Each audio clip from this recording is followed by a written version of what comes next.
Bonjour à tous, loin des clichés, plage, surf et cocotiers, je vous emmène à Bali, côté jardin. Bali, un nom qui fait rêver. Il y a 3 millions d'années, une terre surgit de l'eau, Bali, une des 14 000 îles qui constituent l'Indonésie. Situé sous l'équateur, ce petit paradis bénéficie d'un climat chaud et humide tout au long de l'année. Les paysages offrent une variété hallucinante, rizières verdoyantes, bleu azur des mers et gris des montagnes. L'activité volcanique, toujours présente, a modelé l'île créant une chaîne de montagnes. Le mont Agung domine de ses 3142 mètres l'impressionnant travail des hommes qui, depuis 20 siècles, cultivent le riz. 1000 ans de travaux incessants ont modelé l'espace, créant ces terrasses que les voyageurs admirent aujourd'hui.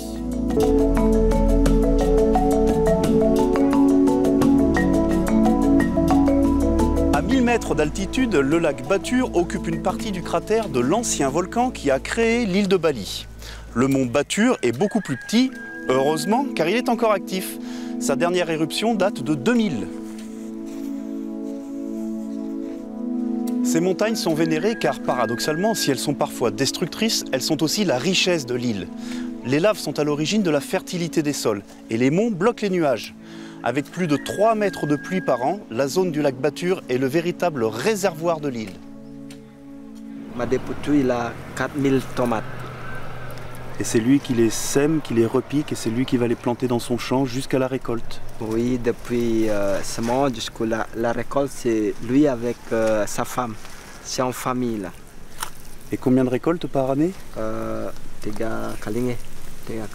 3 récoltes par an. C'est une variété balinaise? Non, c'est importé. C'est des variétés qui viennent d'où? Ça vient de Bogor, à Java. On obtient 3 kilos, 75 tomates par pied. 3 kilos.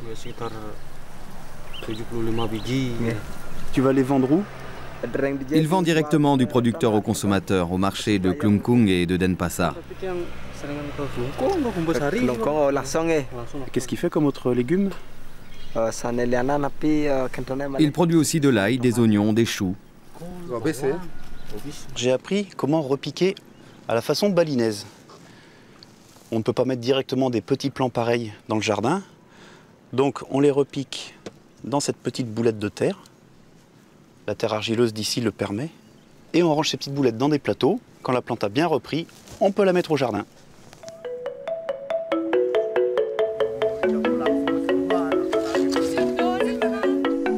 Le riz est cependant la culture prépondérante de l'île. L'homme a modelé les paysages pour faire pousser cette céréale indispensable à la vie des Balinais. Pas un repas sans riz, qui porte alors le nom de nasi. Padi désignant la plante cultivée et beras, la graine non cuite. Il récolte du riz avec les serpettes.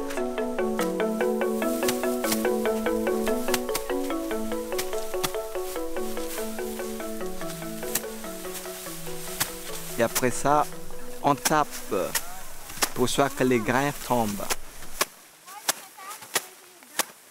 Et après ça, on vanne pour enlever les mauvaises herbes ou les mauvaises poussières. Et ici, on récolte 3 fois par an. Et puis, on a 3 sortes de riz. Ça, c'est le riz qui vient de l'étranger. Et d'abord, on a le riz, c'est le riz baliné. On récolte 2 fois par an. Après la récolte, le riz est séché au soleil, puis une machine enlève la peau brune qui entoure le grain. C'est le décortiquage. Le paysan paye ce travail avec une part de riz. Il vend et très souvent consomme directement le reste.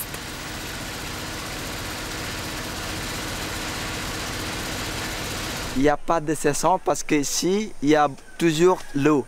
L'eau, ça tombe de la pluie et même on a 4 réservoirs dans notre île. Il y a des canaux d'irrigation, c'est naturel. Ça vient de la montagne jusqu'à la mer. Ce complexe système d'irrigation nécessaire à la culture du riz est un élément essentiel de la vie communautaire des Balinais. Le SUBAC, sorte de syndicat des cultivateurs, doit planifier parfaitement l'utilisation de l'eau. L'objectif est double: répartir équitablement l'eau entre tous et assurer l'irrigation au bon moment. Car le riz est gourmand en eau. Il en faut 1000 litres pour produire 1 kilo. Les Balinais gèrent leur rizière avec tant de succès qu'on les dit les meilleurs cultivateurs du monde.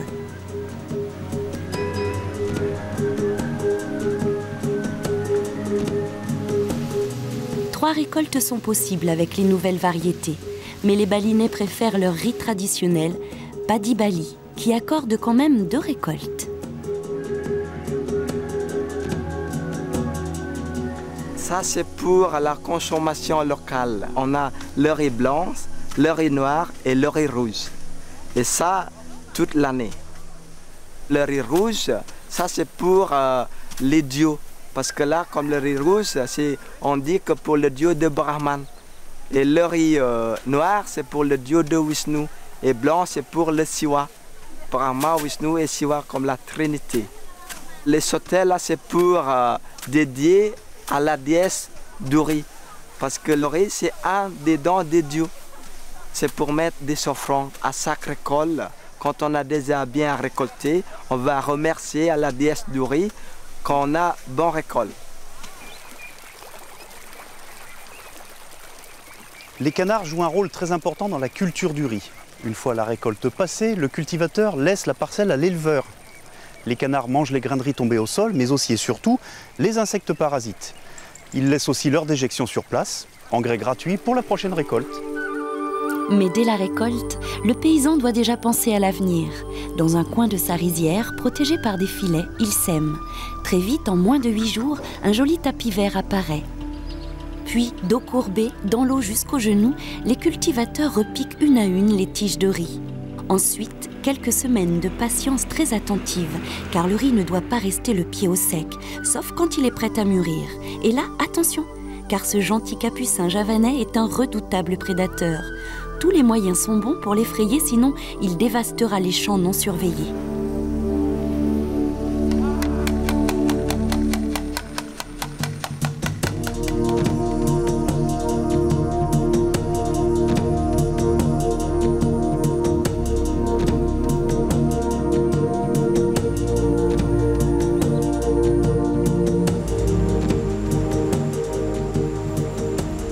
La patate douce, ubi rambat en indonésien, est cultivée en marge des rizières dans des parcelles partiellement inondables.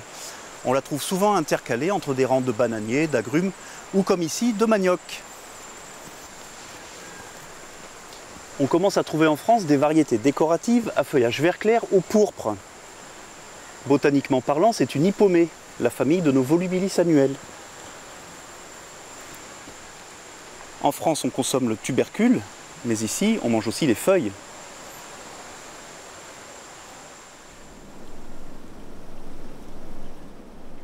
L'arachide est planté à la saison humide, dans des sols non irrigués.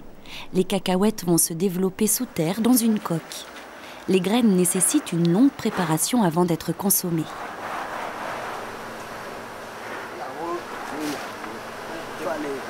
Extraites de leur coque, elles sont triées à la main, puis grillées dans des fours rudimentaires mais ingénieux. Après élimination des arachides trop grillés ou abîmés, elles sont pilées au mortier pour devenir une pâte qui viendra parfumer de nombreux mets.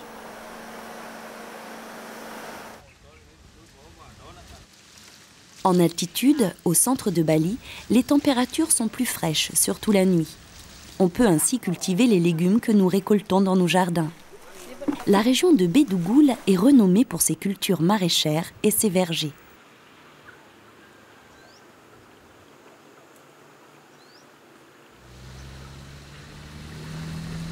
Des grossistes passent de village en village pour acheter les productions. Les camionnettes sont chargées de piments, de choux-fleurs, de haricots, de feuilles diverses.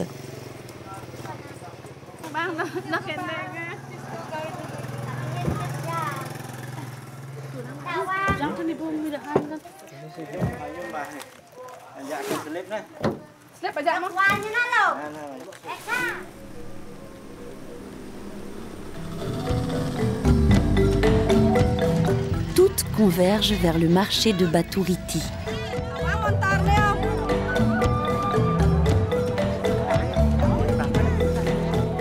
Chaque jour, l'après-midi, dans un désordre organisé, des tonnes de légumes sont négociés, par les femmes uniquement. Et toujours avec le sourire, même si elles sont dures en affaires.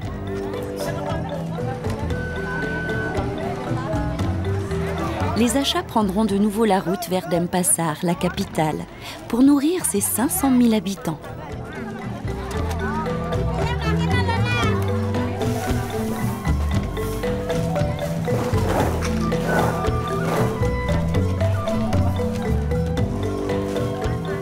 Les touristes oublient de visiter ce marché riche en couleurs et se contentent de celui d'Ubud ou de Bedugul. Les occasions de dépenser quelques millions de roupies sont nombreuses. Rassurez-vous, 1 euro équivaut à 12 000 roupies. Si une petite faim vous tenaille, laissez-vous tenter par ces sucreries aux couleurs fluo. Les plus affamés essaieront les restaurants locaux, les warung, installés sur un trottoir ou au bord de la route.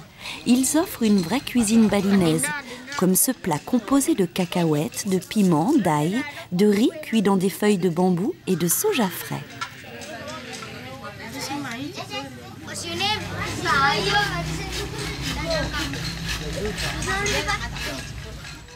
Même les hôtels les plus chics inscrivent sur leur carte la cuisine du pays. Au Kupu Kupu Barung, le chef revisite les mets traditionnels. Aujourd'hui, je vais vous faire une recette balinaise qui se nomme pepes ikan. Nous utilisons des épices, échalotes, galaga, curcuma, gingembre, piment, ail, poivre noir, citronnelle et basilic. Tous ces ingrédients sont mixés pour obtenir une pâte d'épices avec laquelle on recouvre les filets de poisson. On ajoute un peu de basilic et on dépose les filets sur une feuille de bananier. Le poisson restant est mélangé à la pâte d'épices. On alterne une tranche de poivron rouge, des feuilles d'épinards, du poivron jaune et on termine par la farce au poisson. Puis, on roule la feuille de bananier pour la cuisson.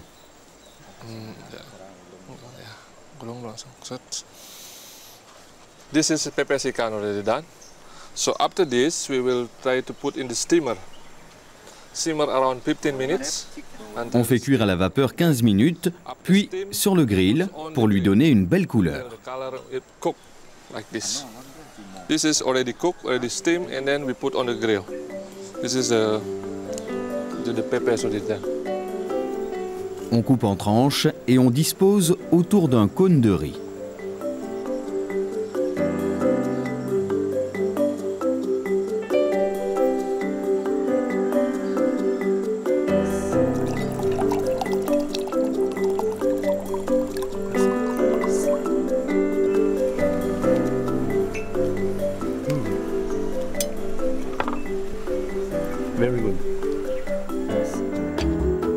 Respectueux des traditions, les hôtels de l'intérieur du pays, ici le Kupu Kupu Barung à Ubud, ont le souci de parfaitement s'intégrer à l'environnement en utilisant des matériaux naturels. Quel est ce matériau? C'est de l'alang-alang. C'est un roseau, une herbe. Et ça pousse où? Tu l'achètes? Ça dépend, je l'achète de temps en temps, ici à Ubud. Sinon, je vais à Tabanan, aussi à Bezaki. Partout, je cherche. À quoi ça sert cet alang-alang? C'est pour faire des toits? Combien de temps peut résister ce toit? Ça dépend, mais 25 ou 30 ans.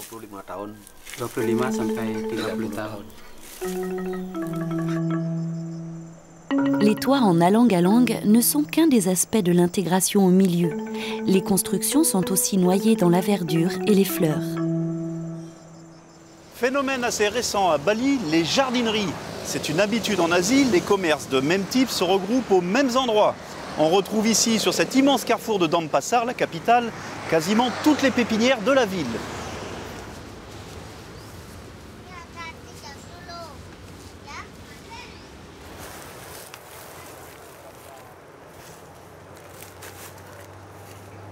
La grande mode ici, c'est de greffer sur un même pied 3, 4 ou 5 variétés de bougainvilliers. Fleurs mauves, rouges, blanches ou roses, feuillage panaché de jaune ou de blanc. Les plantes sont repiquées dans un mélange de terre franche et de balles de riz qui sert aussi au paillage. Le bambou est la plante à tout faire en Asie. Certains villages ont développé des plantations importantes de plusieurs dizaines d'hectares. Nous sommes à Penglipuran, un village traditionnel protégé. Ici, les voitures sont interdites, les vélomoteurs tout juste tolérés.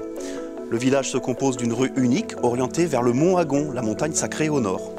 Le temple principal du village est aussi au nord, c'est le côté pur.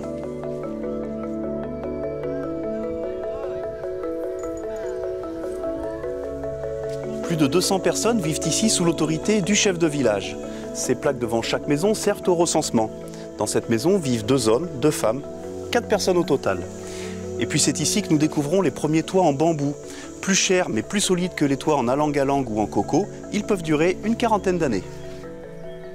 En ville, les murs sont le plus souvent en briques ou en pierre volcanique. À la campagne, on utilise une technique bien connue dans certains coins de France, le pisé. Sauf qu'à Bali, la paille est remplacée par de la balle de riz, l'enveloppe du grain.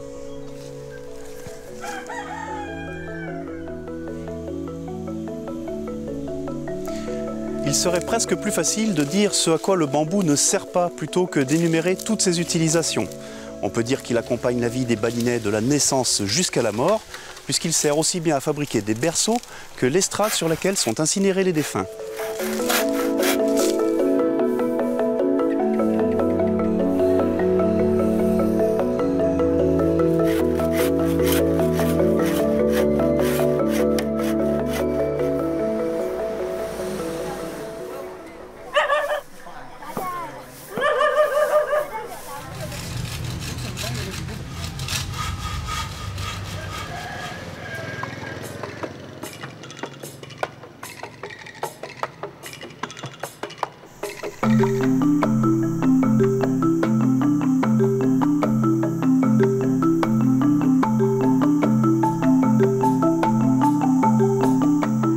Une variété de bambou est utilisée pour réaliser ces perches, penjor en balinais, marquant les lieux de fête. Elles peuvent dépasser 30 mètres. Bien qu'il grimpe à 25 ou 30 mètres, le bambou n'est pas un arbre, mais bel et bien une graminée comme le riz. Et puis une des particularités du bambou, c'est de sortir à son diamètre définitif. La pousse pour cette variété, presque 30 cm par jour. Bali, c'est aussi une multitude de climats et de sols. Nous sommes ici au sud, dans la presqu'île de Phuket. Les précipitations sont plus rares et le sol calcaire. Du coup, on trouve une végétation plus clairsemée et des cultures différentes. Le riz laisse la place au maïs et à l'arachide, les arbres frangipaniers, capoquiers ou flamboyants. Sur la plage de Bukit Payong, on cultive dans quelques centimètres d'eau des algues qui entrent dans des compositions pharmaceutiques ou culinaires comme des soupes. Douce ou salée, l'eau est primordiale pour les Balinais.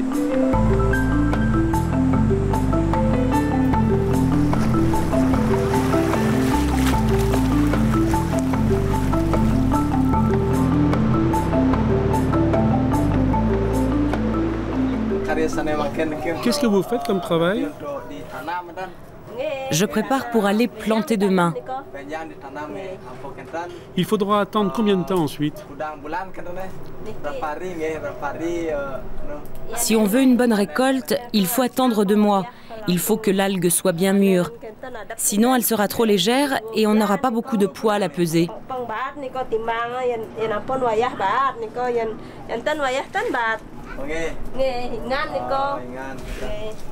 Vous commencez à quelle heure? Ça dépend.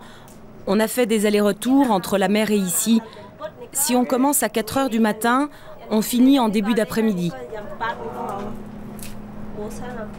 Et vous cultivez combien d'hectares? Oh, je compte en longueur de ficelle, moi. J'en ai 3,5 km. Et vous récoltez combien de kilos? J'ai à peu près 1000 ficelles et 500 kg de récolte par mois d'algues mouillées. Et ça vous rapporte combien tout ça?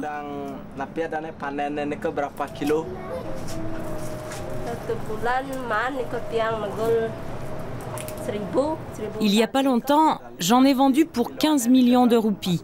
Le travail de 2 mois.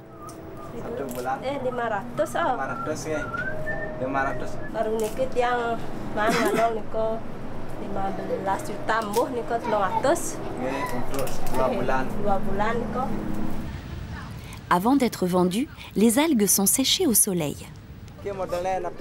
Vous vendez où les algues? En Amérique, aux Philippines, à Singapour, en Chine ou au Japon?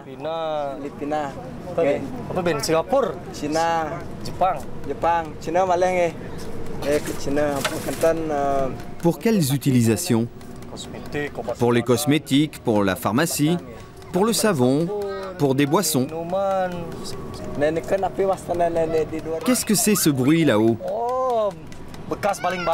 C'est un moulin, il fait de la musique. Gling gling. En balinais, ça s'appelle sunari.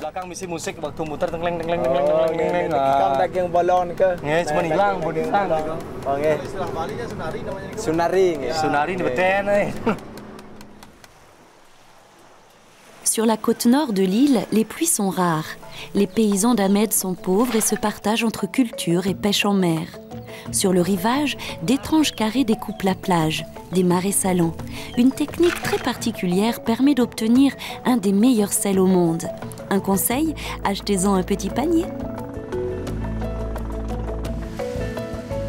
Lors de votre séjour à Bali, vous ne résisterez certainement pas à l'envie de profiter des plages et d'une mer toujours chaude. N'oubliez pas de partir à la rencontre d'un peuple accueillant. Arrêtez-vous pour admirer les paysages sublimes et pour discuter avec la population. Le sourire naturel des Balinais sera le meilleur des interprètes.